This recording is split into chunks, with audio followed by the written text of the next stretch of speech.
मैं चाहता हूं कि सबीहा को फोन करके आज हवेली में मीटिंग के लिए बुलाओ।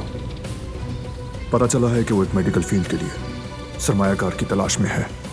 ठीक है बरान, लेकिन तुम ऐसा क्यों चाहते हो आखिर? दोस्त को करीब रखो और दुश्मन को करीब तर। सबीहा के साथ काम करने की सूरत में दिलान को मजबूरन बोलना पड़ेगा।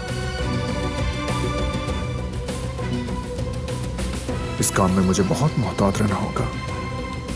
दिलान से नजरें नहीं हटा सकता।